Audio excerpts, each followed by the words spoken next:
आप सभी का बहुत बहुत स्वागत करता हूं एक नए बिंदु के साथ और एक नई कड़ी के साथ। तो आज की जो क्लास है हमारी कृष्ण काव्य से संबंधित होने वाली है। कृष्ण काव्य से संबंधित अन्य महत्वपूर्ण तथ्य। आज की जो क्लास है उसका विशेष जो रहने वाला है वो ये है कि जैसे कृष्ण काव्य से संबंधित हमारी काफ़ी क्लासें हो चुकी हैं, तो जो अन्य महत्वपूर्ण तथ्य है कृष्ण काव्य से संबंधित आज हम वो करने वाले हैं कि अन्य जो भी जितने भी महत्वपूर्ण तथ्य जो शेष बच जाते हैं, जो किसी के अंतर्गत नहीं आते, कहने से तात्पर्य जो इसकी विशेषताएं आती है या भूमिका जो आती है, उसके अलावा जो अष्टछाप के कवि हैं या उसके बाद जैसे राधा वल्लभ संप्रदाय आ जाता है, निम्बार्क संप्रदाय आ जाता है, चैतन्य संप्रदाय आ जाता है और संप्रदाय निरपेक्ष कृष्ण काव्य रसखान और मीरा आ जाते हैं। उन सब में जो बातें नहीं आती हैं उन बातों को अन्य महत्वपूर्ण तथ्यों के अंतर्गत संकलित किया गया है। भी जो भी महत्वपूर्ण बात थी कृष्ण काव्य से संबंधित और कहीं वो सेट नहीं हो रही थी तो उसको हम अन्य महत्वपूर्ण तथ्यों के अंतर्गत लेकर आए हैं। तो देखते हैं अन्य महत्वपूर्ण तथ्य।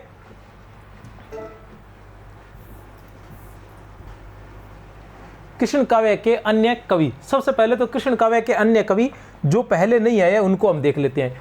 विष्णुदास एक है, विष्णुदास। इनकी कौन कौन सी रचनाएं है? महाभारत कथा, रुक्मिणी मंगल, स्वर्गारोहण, स्नेह लीला, ये इनकी रचनाएं हैं। किसकी? विष्णुदास की। कृष्ण काव्य के अन्य कवि विष्णुदास, महाभारत कथा, रुक्मिणी मंगल, स्वर्गारोहण और स्नेह लीला। उसके बाद आते हैं लालदास। लालदास की हरिचरित और भागवत दशम स्कंद। भागवत दशम स्कंद 1530 ईस्वी। सन याद करने की जरूरत नहीं है इनकी। लालदास, हरिचरित और भागवत दशम स्कंद। हलदर, हलदर की रचना है सुदामा चरित। हलदर की रचना है सुदामा चरित। सबल सिंह चौहान, सबल सिंह चौहान की रचना है महाभारत भाषा। नरोत्तम दास की रचना है सुदामा चरित और ध्रुव चरित। यह तो महत्वपूर्ण है, जानते ही आप। नरोत्तम दास की रचनाएं हैं सुदामा चरित और ध्रुव चरित। ब्रजवासी दास की ब्रज विलास बहुत बार पूछी जा चुकी है, इसलिए अन्य रचनाएं लेकर आए हैं। इस प्रकार की जो अन्य रचनाएं हैं वो बहुत बार, जैसे ब्रजवासी दास की ब्रज विलास, ब्रजवासी दास की ब्रज विलास बहुत बार पूछी जा चुकी है, इसलिए ये ऊपर वाली रचनाएं भी आप याद कर सकते हैं। सन की आवश्यकता नहीं है। विष्णुदास, महाभारत कथा, रुक्मिणी मंगल, स्वर्गारोहण और स्नेह लीला। लालदास, हरिचरित, भागवत दशम स्कंद। हलदर, सुदामा चरित। सबल सिंह चौहान, महाभारत भाषा। नरोत्तम दास, सुदामा चरित और ध्रुव चरित। ब्रजवासी दास, ब्रज विलास। गुमान मिश्र, गुमान मिश्र की है कृष्ण चंद्रिका और निषद काव्य। कृष्णदास की है माधुर्य लहरी। कृष्णदास की रचना है माधुर्य लहरी। संतोष सिंह, पंजाबी लेखक। गुरु नानक प्रताप सूर्य, ब्रजभाषा में। महत्वपूर्ण है, ध्यान लगा ले, बिल्कुल अलग है और महत्वपूर्ण भी है। संतोष सिंह, संतोष सिंह पंजाबी लेखक हैं ये। इन्होंने गुरु नानक प्रताप सूर्य, गुरु नानक प्रताप सूर्य नाम से ब्रजभाषा में ये रचना लिखी थी संतोष सिंह ने। भक्तिकालीन भ्रमर गीत परंपरा। भक्तिकालीन भ्रमर गीत परंपरा में किन किन के भ्रमर गीत आते हैं? सूरदास, सूरदास का आता है भ्रमर गीत। परमानंद दास का आता है भ्रमर गीत। महमूद का आता है भ्रमर गीत। कृष्णदास का भी भ्रमर गीत। इन सब की रचनाएं थी। सूरदास का भी भ्रमर गीत है, परमानंद दास का भी भ्रमर गीत, महमूद का भी भ्रमर गीत, कृष्णदास का भी भ्रमर गीत और नंददास का कुछ लोगों ने भ्रमर गीत कहा है लेकिन बाकी सभी ने भ्रमर गीत कहा है, ये ध्यान लगा लेना। लक्ष्मी नारायण का प्रेम तरंगणी बहुत ही महत्वपूर्ण है। लक्ष्मी नारायण का प्रेम तरंगणी। तुलसीदास का जो भ्रमर गीत है वो कृष्ण गीतावली ब्रज भाषा में लिखा गया है। हम पढ़ते हैं ना कृष्ण गीतावली, ठीक है ना, तो वो है तुलसीदास जी का भ्रमर गीत है एक प्रकार का। हरि राय का भ्रमर गीत है स्नेह लीला। स्नेह लीला क्या है? एक प्रकार का भ्रमर गीत है, ये ध्यान लगा लेना है, तथ्यात्मक जानकारी है। रीतिकालीन भ्रमर गीत परंपरा। रीतिकालीन भ्रमर गीत परंपरा भी, क्योंकि हम पढ़ तो कृष्ण काव्य रहे हैं लेकिन रीतिकाल में भी कृष्ण काव्य से संबंधित जो भ्रमर गीत परंपरा चलती रही थी वो भी रचनाएं हम देख लेते हैं, क्योंकि है तो ये कृष्ण काव्य से संबंधित, चाहे चली रीतिकाल में चली गई है। अक्षर अनल का प्रेम दीपिका। अक्षर अनल का प्रेम दीपिका, ये भी क्या है? भ्रमर गीत है। आलम की रचना है आलम केली, ये भी एक प्रकार का भ्रमर गीत है। चाचा हित वृंदावन, चाचा हित वृंदावन, इनकी थी चाचा हित वृंदावन की बेली, चाचा हित वृंदावन की बेली, ये भी एक प्रकार का क्या है, भ्रमर गीत है। हंसराज का विरह विलास, हंसराज का विरह विलास, ये भी एक प्रकार का भ्रमर गीत है। ब्रजवासी दास का ब्रज विलास, ये भी एक प्रकार का भ्रमर गीत है, बहुत बार पूछा जा चुका है। ग्वाल कवि की जो गोपी पच्चीसी रचना है, ग्वाल कवि की जो गोपी पच्चीसी रचना है, ये भी एक प्रकार का भ्रमर गीत है। ग्वाल कवि को शुक्ल ने रीतिकाल का अंतिम कवि माना है। रसनायक विरह विलास, रसनायक जो है इनकी रचना जो विरह विलास है, ये सभी रचनाएं महत्वपूर्ण हैं। चाहे भ्रमर गीत के बारे में पूछे चाहे न पूछे, लेकिन इन रचनाओं के बारे में कहीं न कहीं पूछा जा सकता है। मिलान के रूप में, संगत असंगत के रूप में, इस तरह से किसी न किसी रचना के साथ इनको किसी न किसी प्रश्न में इनको पूछा जा सकता है। सॉरी,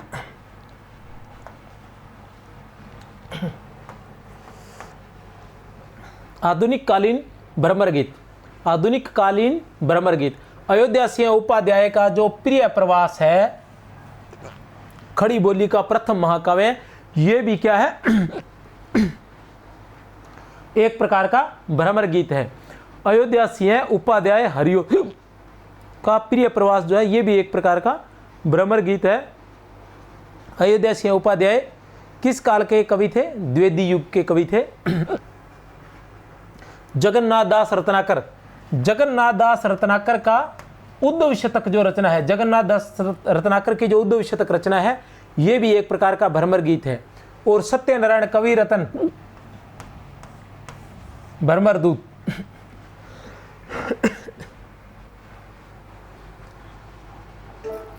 महत्वपूर्ण है, आती है, अक्सर परीक्षाओं में पूछी जाती है। अब कुछ महत्वपूर्ण तथ्य जो हम पढ़ तो चुके हैं, लेकिन हम भूल जाते हैं, ये हमारे दिमाग से निकल जाते हैं। तो निम्बार्क संप्रदाय में निम्बार्काचार्य कृष्ण को सुदर्शन चक्र का अवतार माना गया है। कृष्ण के निम्बार्काचार्य को कृष्ण के सुदर्शन चक्र का अवतार माना गया है। निम्बार्क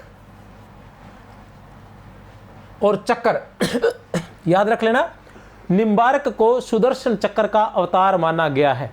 निम्बार्क को सुदर्शन चक्र का अवतार माना गया है। हित हरिवंश गोस्वामी को वंशी का अवतार माना गया है। हित हरिवंश गोस्वामी को वंशी का अवतार माना गया है। और हरिराम व्यास को विशाखा सखी का अवतार माना गया है। ठीक है, याद रख लेना।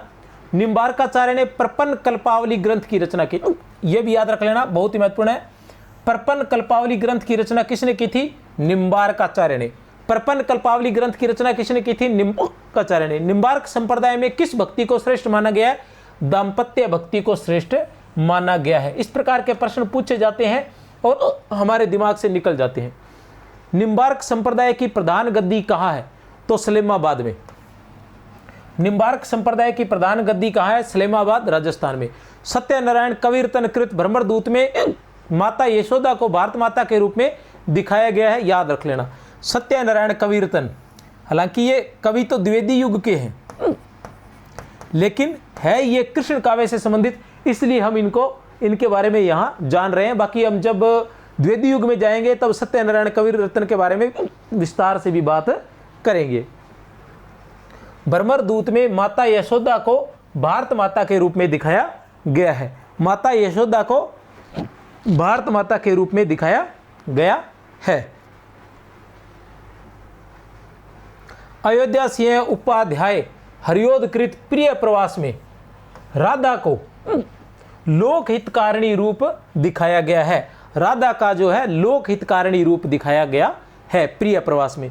याद रख लेना, ये दोनों ही बातें पूछी जाती हैं, आपको पता भी होनी चाहिए, और अगर आपको पता नहीं है तो ये जरूर पता होनी चाहिए, क्योंकि साधारण से विद्यार्थी को भी ये बातें पता होती है और हमेशा याद रहती है। रसखान कृत प्रेम वाटिका में राधा कृष्ण का मालिन माली रूप दिखाया गया है। रसखान कृत प्रेम वाटिका में राधा कृष्ण का मालिन माली रूप दिखाया गया है। रसखान कृत वाटिका में राधा कृष्ण का मालिन माली रूप। ये अलग अलग बातें हैं जो यहाँ इकट्ठी करके मैं आपको बता रहा हूँ। राधा वल्लभ संप्रदाय के मंदिरों में राधा कृष्ण दोनों की मूर्तियां नहीं होती है। राधा वल्लभ संप्रदाय के मंदिरों में राधा कृष्ण दोनों की मूर्तियां नहीं होती है, अपितु कृष्ण के विग्रह के पार्श्व में स्वर्ण पत्र पर श्री राधा अंकित होता है। मतलब श्री कृष्ण की मूर्ति के पास में एक गद्दी लगी होती है और उस गद्दी पर स्वर्ण पत्र पर अंकित श्री राधा लिखकर वहाँ रखा होता है। स्वर्ण पत्र पर श्री राधा लिखकर वहाँ रखा होता है और उसी की पूजा की जाती है और उसकी सेवा को गद्दी सेवा नाम भी दिया गया है। उस सेवा को गद्दी सेवा नाम भी दिया गया है।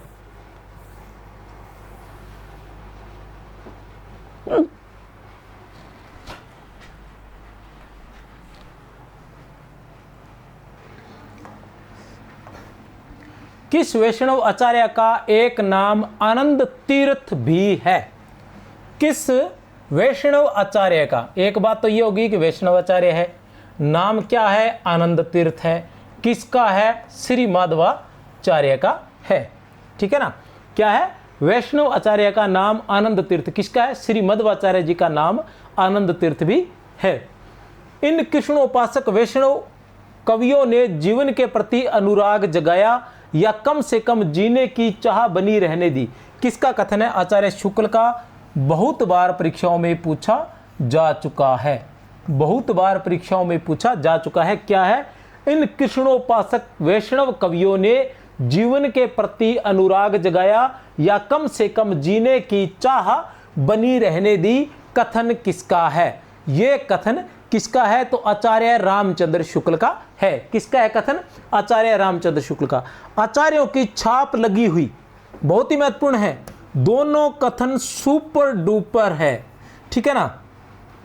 आचार्यों की छाप लगी हुई, आचार्यों की छाप लगी हुई 8 वीणाएं श्री कृष्ण की प्रेम लीला का कीर्तन करने उठी, जिसमें सबसे ऊंची, सुरीली और मधुर अंधे कवि सूरदास की वीणा की थी।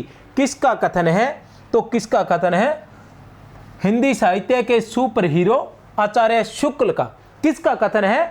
आचार्य शुक्ल का कथन है। किसका कथन है? आचार्य रामचंद्र शुक्ल का। आचार्यों की छाप लगी हुई, क्या?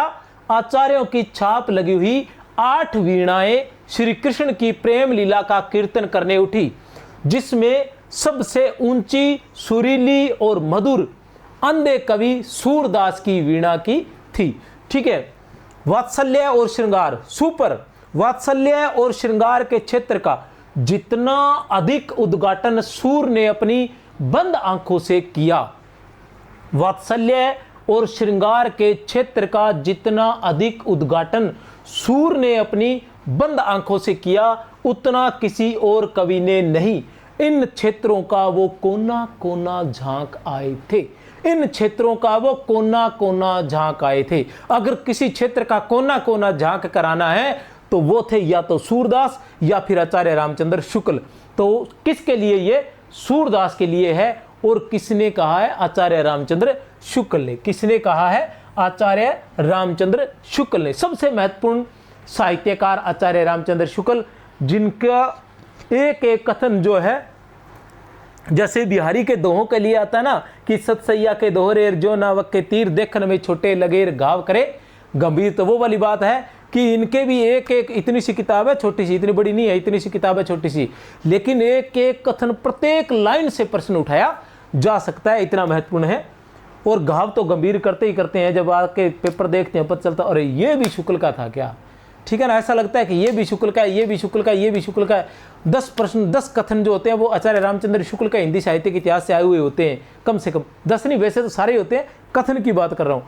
ठीक है ना? और फिर हम सोचते हैं कि इतने सारे कथन शुक्ल के थोड़ी आएंगे, फिर हम सोचते हैं नहीं तो ये हजारी प्रसाद द्विवेदी का हो सकता है, ये किसी और का होगा, लेकिन घर आकर पता चलता है अरे ये भी शुक्ल का ही था। ठीक है ना? तो ऐसे घाव बड़े गंभीर करते हैं, इनके कथन याद कर ले। सूर के है के ऐसे गिज्ञात काहे को हो, सूर ऐसे गिज्ञाते काहे को हो, कुछ भगवत लीला करो। किसका कथन है ये? वल्लभाचार्य जी का। जब वल्लभाचार्य जी पहले सूरदास जी विनय के पद लिखा करते थे, दास्य भाव के पद लिखा करते थे। ठीक है ना? पहले सूरदास जी विनय या दास्य पद भाव के पद लिखा करते थे। लेकिन पहली बार जब वल्लभाचार्य जी से उनकी मुलाकात हुई, वल्लभाचार्य जी ने उनको सुना, तब वल्लभाचार्य जी ने उनको कहा कि सूर ज्ञाते काहे को हो, कुछ भगवत लीला करो। तब उन्होंने श्रृंगार और कह सकते हैं साख्य भाव के पद जो है लिखने प्रारंभ किए थे।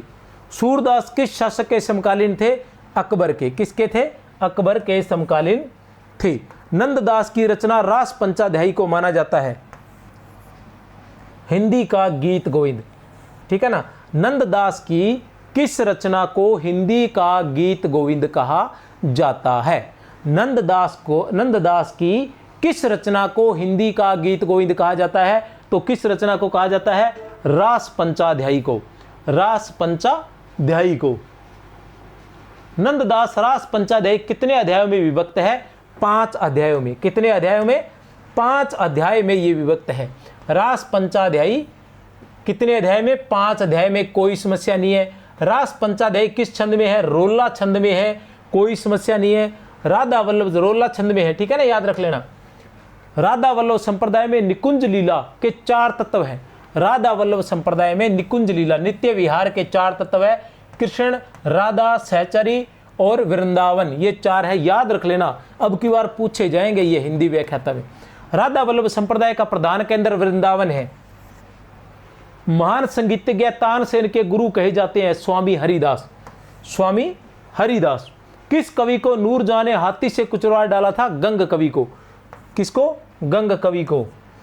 ज्योतिष ग्रंथ खेट कौतुक जातकम के रचयिता है रहीम। खेट कौतुक जातकम किस प्रकार का ग्रंथ है? ज्योतिष ग्रंथ है। खेट कौतुक जातकम किस प्रकार का ग्रंथ है? ज्योतिष ग्रंथ है।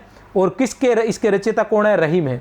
रहीम का हृदय द्रवीभूत होने के लिए कल्पना की उड़ान की अपेक्षा नहीं रखता था। बहुत ही महत्वपूर्ण है, बहुत ही महत्वपूर्ण कथन है। देख लेना भैया, सुन लेना अच्छे से। रहीम का हृदय द्रवीभूत होने के लिए कल्पना की उड़ान की अपेक्षा नहीं रखता था। वह संसार के सच्चे और प्रत्यक्ष व्यवहारों में ही द्रवीभूत होने के लिए पर्याप्त स्वरूप पा जाता था। किसका कथन है? आचार्य शुक्ल का है। किसका कथन है? आचार्य रामचंद्र शुक्ल का कथन है। बहुत ही महत्वपूर्ण है। रहीम का हृदय द्रवीभूत होने के लिए कल्पना की उड़ान की अपेक्षा नहीं रखता था। वह संसार के सच्चे और प्रत्यक्ष व्यवहारों में ही द्रवीभूत होने के लिए पर्याप्त स्वरूप पा जाता था। दुहावली, नगर शोभा, बरवे नाई का भेद, श्रृंगार सोरठा तथा मदनाष्टक के रचयिता रहीम है।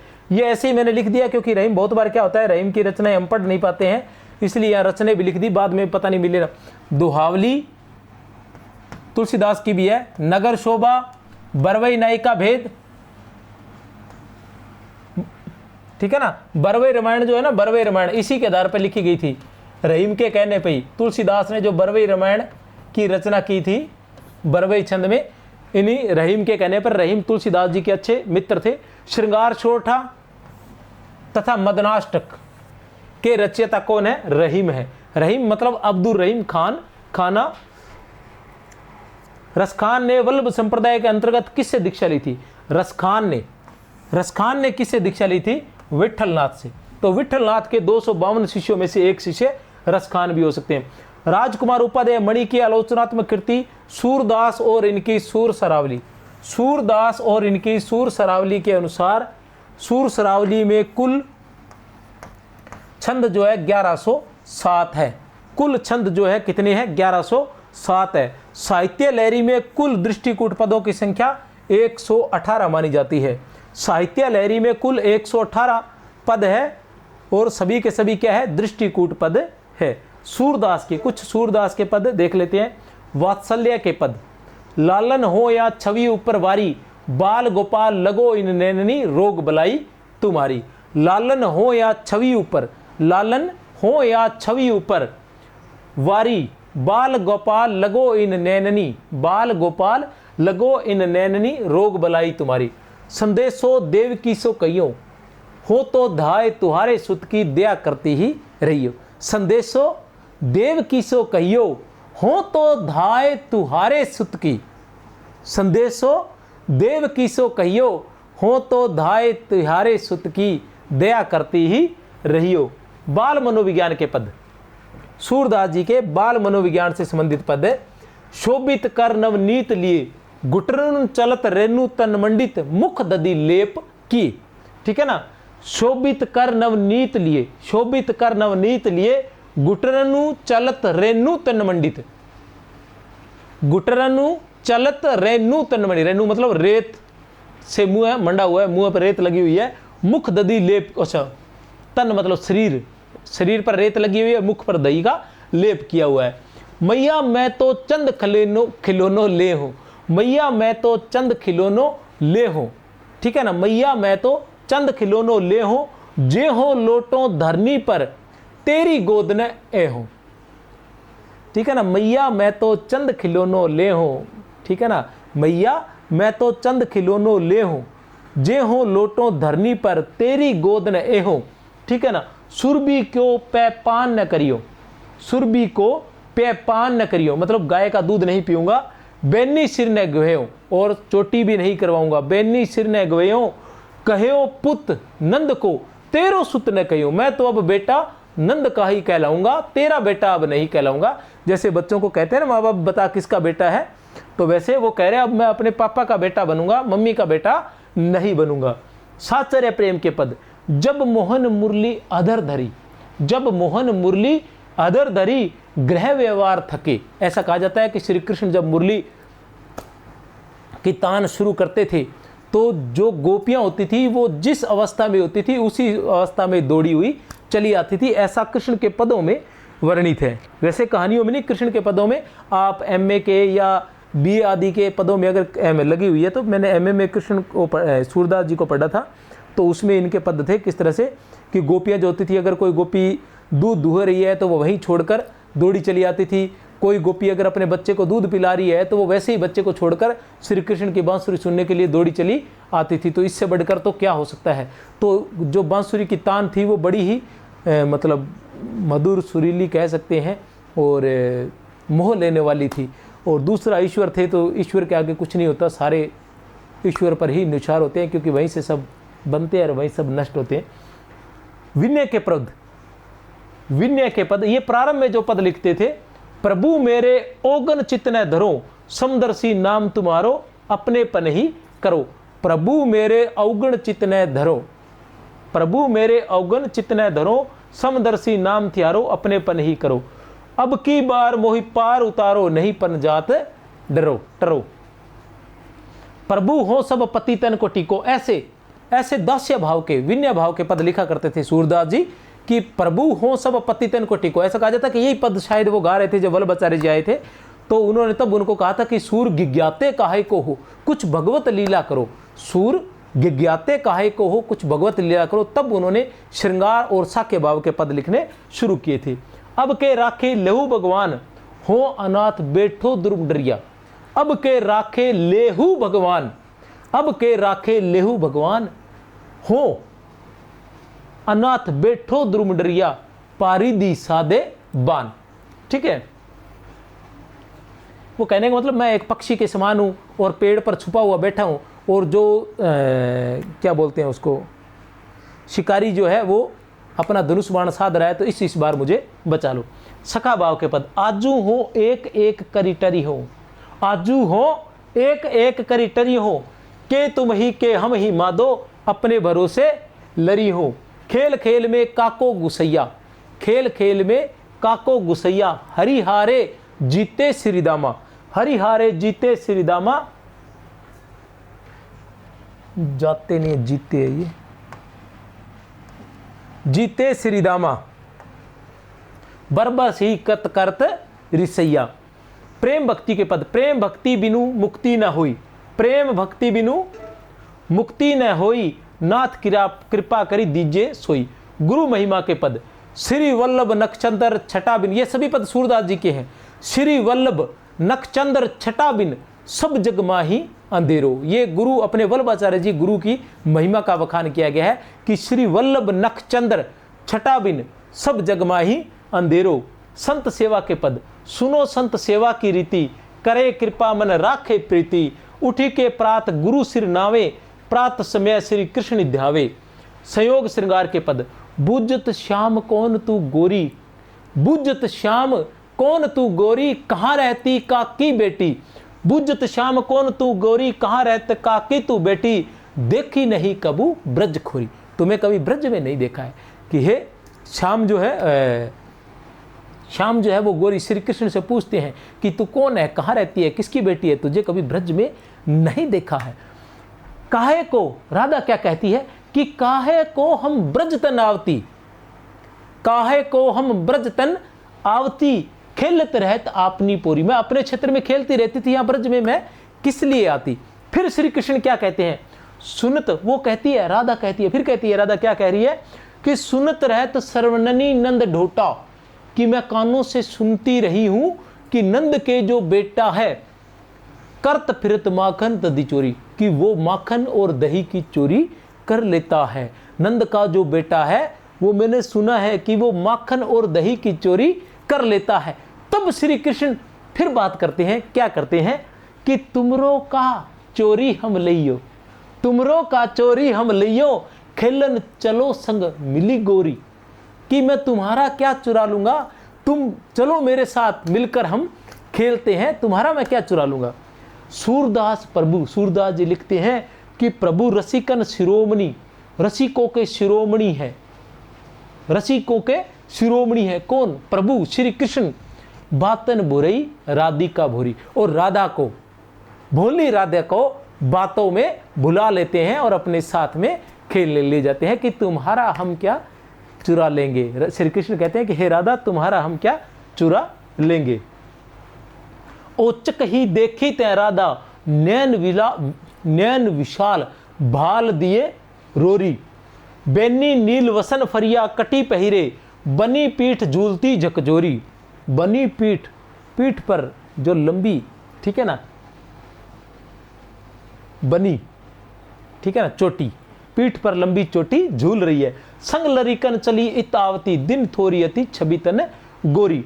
अपनी भुजा श्याम भुजा ऊपर, अपनी भुजा श्याम भुजा ऊपर, श्याम भुजा अपने उर धरिया, यो लपटाई रहे उर उर जो मरकत मणि कंचन में जरिया। राधा और कृष्ण के श्रृंगार के पद है ये, राधा और कृष्ण के श्रृंगार के पद क्या है, ठीक है ना, राधा और कृष्ण के श्रृंगार के पद। जो राधा और कृष्ण के श्रृंगार के पद है, जो सच्चा सेवक है, जो सच में राधा और श्री कृष्ण से प्रेम करता है, जो सच्चा भक्त है, वो इनमें कहीं भी, ठीक है, इनमें कहीं भी विलास की भावना नहीं देख सकता। वो इसमें सिर्फ भक्ति के, श्रृंगार के, मोह के, रस का ही अनुभव करेगा। क्या है, अपनी भुजा श्याम, अश्लीलता के उसको कहीं दर्शन नहीं होंगे। अश्लील व्यक्ति जैसी जिसकी सोच, ठीक है ना, फलते सो ही पाइए, तो सोच पर डिपेंड करता है, ठीक है ना। और जो सच्चा भक्त होगा वो इसमें, उसको इसमें कहीं अश्लीलता नजर नहीं आएगी, और जो सच्चा भक्त नहीं होगा उसको इसमें अश्लील। अपनी भुजा श्याम भुजा ऊपर, अपनी भुजा श्याम भुजा ऊपर, श्री राधा के श्रृंगार का वर्णन है, ठीक है ना। श्याम भुजा अपने उर्धरिया, और श्याम की भुजा, श्री कृष्ण की भुजा राधा ने अपने हृदय पर रख रखी है। यो लपटाई रहे, दोनों एक दूसरे में इस तरह से लिपटे हुए हैं। जो मरकत मणि, ठीक है ना, जो मणि, मरकत मणि कंचन में जरिया, जो मरकत मणि कंचन में जरिया। वियोग श्रृंगार के पद, सूरदास के वियोग श्रृंगार के पद। उनो उदो मन नाही 10-20, उदो मन नाही 10-20, एक हुतो सो गयो श्याम संग। उदो मन नाही 10-20, एक हुतो सो गयो श्याम संग। भई को आराध तू ईश, अब तुम्हारा ईश्वर को कौन आराधे। भई अति शिथिल सबे माधव बिनु, जथा देह बिनु शीश, श्वासा अटक रहे आशा लगी, जीवी कोटि बरिस। निस दिन बरसत नैन हमारे, सदा रह पावस ऋण हम पे, जब ते श्याम सिधारे, दूंग अंजन लागत नहीं कबू,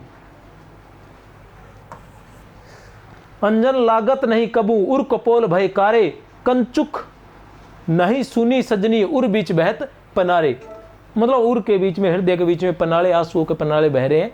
तो ये थे कृष्ण काव्य से संबंधित, ये अपनी पुस्तक है, सभी जगह उपलब्ध है, आप खरीद सकते हो। 7200 वस्तुनिष्ठ प्रश्न है और प्रत्येक बिंदु को सारांश में दिया गया है। हिंदी व्याख्याता, वरिष्ठ अध्यापक, बहुत ही शानदार पुस्तक है, ठीक है।